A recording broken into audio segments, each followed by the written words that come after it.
땅과 거기에 충만한 것과 세계와 그 가운데 사는 자들은 다 여호와의 것이로다. 여호와께서 그 터를 바다 위에 세우시며 강들 위에 건설하셨도다.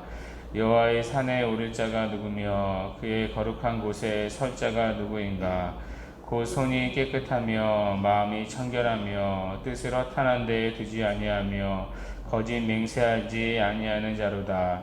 그는 여호와께 복을 받고 구원의 하나님께 의를 얻으리니 이는 여호와를 찾는 족속이요 야곱의 하나님의 얼굴을 구하는 자로다.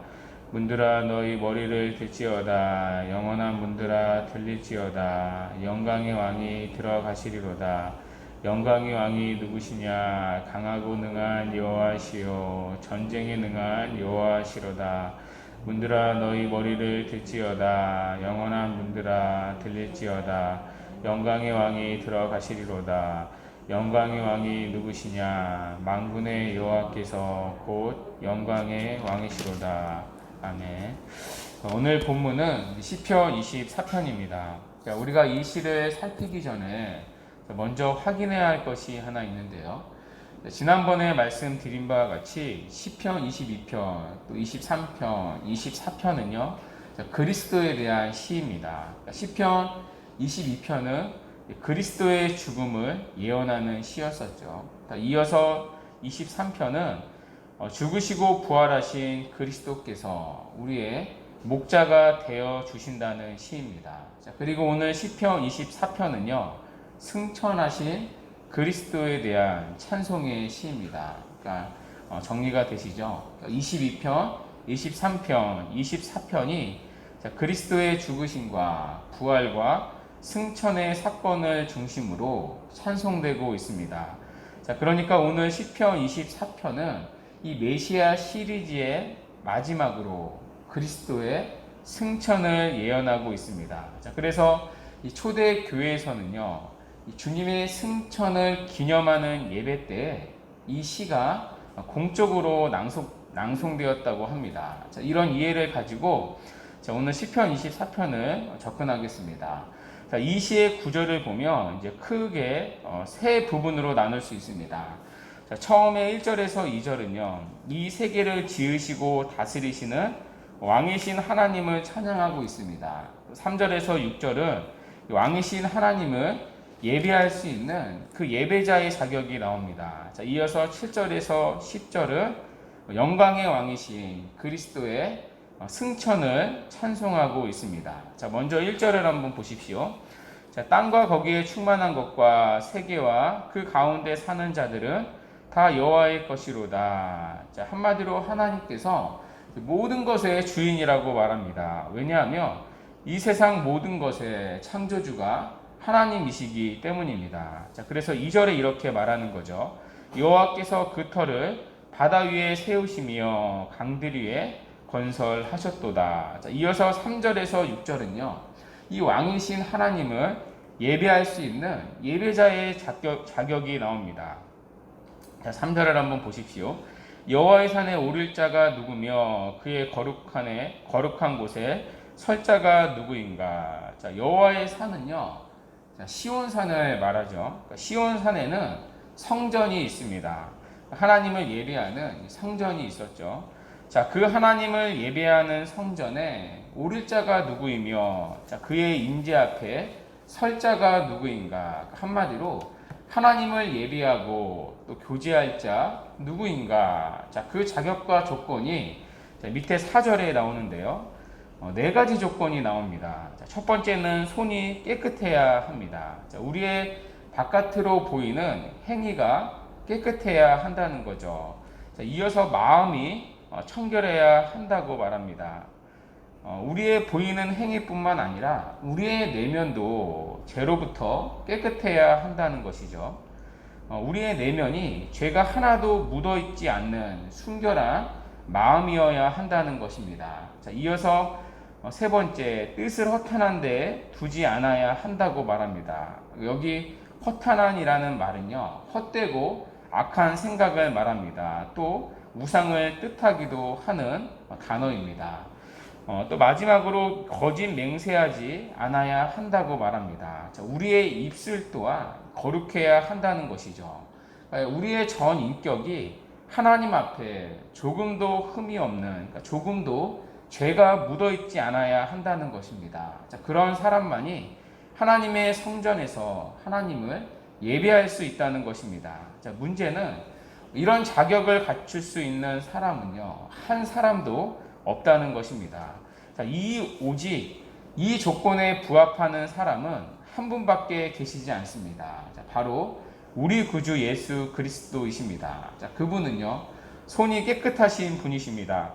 자, 히브리서 4장 15절에 보면 그리스도는 아무 죄를 짓지 않으셨다고 말합니다. 그러니까 손으로 어떠한 죄도 짓지 않으셨다는 것이죠. 이어서 주님은요, 마음 또한 청결하셨습니다. 요한복음 1장 14절에서 그분은 은혜와 진리가 충만하셨다고 말합니다. 이어서 그분은요, 거짓 맹세를 한 적도 한 번도 없으셨습니다. 베드로전서 2장 22절은 그분의 입에서 거짓이 없으셨다고 말합니다. 자, 그러므로 이 네 가지의 조건의 요건을 만족시킬 수 있는 분은 오직 그리스도밖에는 없습니다. 자, 그리고 여기에 좋은 소식이 있습니다.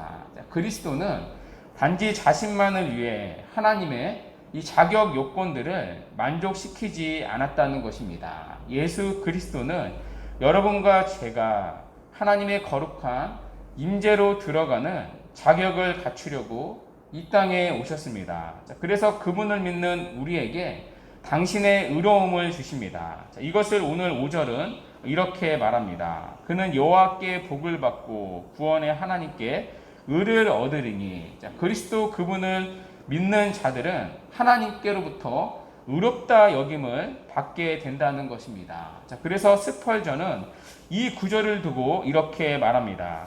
우리 주 예수 그리스도는 주의 산에 올라가실 수 있었다. 왜냐하면 그분의 손이 깨끗했고 마음이 순결했기 때문이다. 자, 그리고 만약 우리가 믿음으로 그분의 형상으로 지어진다면 우리 또한 들어가게 될 것이다. 그러니까 그리스도를 믿는 믿음으로 인해 우리는 그분의 의로움으로 하나님의 임재 안에 언제나 들어가고 또 임재 앞에 나아갈 수 있게 되었다는 것입니다. 자, 그래서 본문 6절은 이렇게 말하는 거죠. 이는 여호와를 찾는 족속이요 야곱의 하나님의 얼굴을 구하는 자로다. 그러니까 그리스도 그분의 의로 우리는 하나님의 얼굴을 구할 수 있게 되었다는 것입니다. 하나님 그분을 예배하고 그분과 교제하는 문이 활짝 열리게 되었다는 것입니다. 자, 그런데 그리스도로 인해 주어진 은혜는요, 이것뿐만이 아닙니다. 자, 그리스도는 우리를 천국의 문으로까지 데리고 가십니다. 자, 그것이 7절에서 바로 10절의 내용인데요. 자, 7절부터 10절의 묘사는요, 왕이 입성할 때의 모습을 연상하게 합니다. 그러니까 왕이 입성할 때 고대의 성문들이 왕의 입성을 위하여 하나씩 열리되 활짝 열려지는 모습입니다. 자, 그때 왕의 길을 예비하는 자들이 먼저 가서 성문을 향하여 크게 외칩니다. 자, 그것이 7절인데요. 자, 문들아 너희 머리를 들지어다. 영원한 문들아 들릴지어다. 영광의 왕이 들어가시리로다. 그러니까 성문을 가리키는 문들을 의인화하고 있는 거죠. 자, 그러자 성문 안에서 문지기의 소리가 들립니다. 자, 그 소리가 8절의 소리인데요.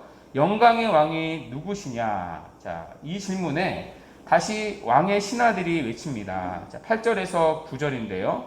강하고 능한 여호와시요 전쟁에 능한 여호와시로다. 문들아 너희 머리를 들지어다.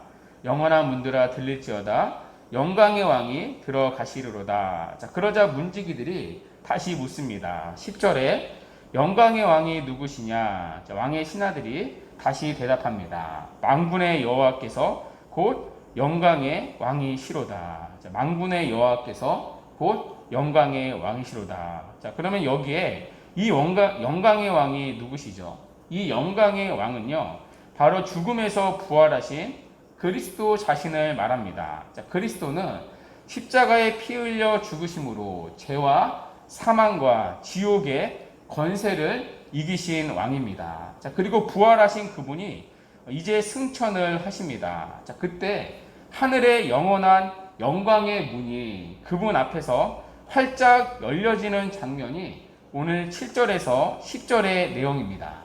자, 그리고 이 주님의 승천 또한 단지 그분만을 위한 것이 아니었습니다. 그분의 죽으심과 부활이 우리를 위한 부활의 첫 열매였듯이 그리스도의 승천 역시 우리를 위해 먼저 들어가신 일입니다. 자, 그리스도께서 먼저 들어가심으로 그리스도 안에 있는 모든 자들은 다 그리스도와 함께 하늘의 영광으로 들어가게 될 것입니다. 여러분, 이 영광의 문은요, 아담 이래로 타락한 아담 이래로 닫혀져 버린 문이었습니다. 아무도 들어갈 수 없던 영원한 문이었습니다. 자, 그러나 그 영원한 문으로 영광의 왕께서 들어가신 것입니다. 그분을 믿는 모든 자들에게 그 문을 열어주기 위해서였습니다. 자, 그래서 그분이 친히 사람이 되셔서 그 문을 활짝 열리게 하심으로 그 문으로 들어가신 것입니다. 자, 그리고 그분을 믿는 우리 또한 그분을 따라 하늘의 영광의 문으로 들어가게 될 것입니다. 자, 이것을 확신한 바울은요, 데살로니가전서 4장 16절에서 18절에 이렇게 선언합니다. 주께서 호령과 천사장의 소리와 하나님의 나팔 소리로 친히 하늘로부터 강림하시리니 그리스도 안에서 죽은 자들이 먼저 일어나고 그 후에 우리 살아남은 자들도 그들과 함께 구름 속으로 끌어올려 공중에서 주를 영접하게 하시리니 그리하여 우리가 항상 주와 함께 있으리라. 그러므로 이러한 말로 서로 이루어라. 그리스도께서 다시 오실 때 그분을 따르는 우리 역시 그리스도와 함께 천국으로 들어가게 될 것입니다. 자, 그때 그분을 믿는 우리에게는 영광의 문, 영원한 문이 활짝 열리게 될 것입니다. 자, 그때 우리는 기쁨으로 영원한 문을 지나 천국에서 하나님과 영원한 교제를 누리게 될 것입니다. 마치 시편 23편의 시인의 마지막 고백처럼 우리는 그날에 여호와의 집에서 영원히 살게 될 것입니다. 이 영원한 승리가 우리에게 주어져 있습니다. 우리는 그리스도를 따라 영원한 문들을 통과하여 천성에 들어가게 될 자들입니다. 우리가 믿는 선한 목자이신 주님은 이 땅에서 우리를 인도하실 뿐만 아니라 죽음 이후에는 우리를 영광의 문으로 데리고 들어가실 것입니다. 자, 그분을 믿는 자들은 이 영원한 영광을 약속받은 자들입니다.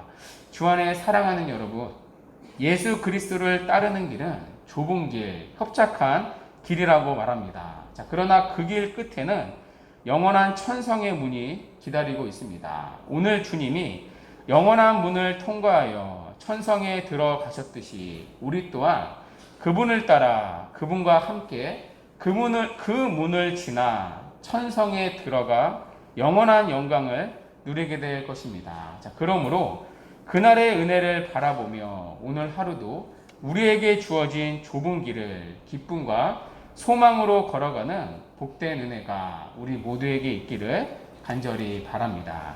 아멘. 이 시간 우리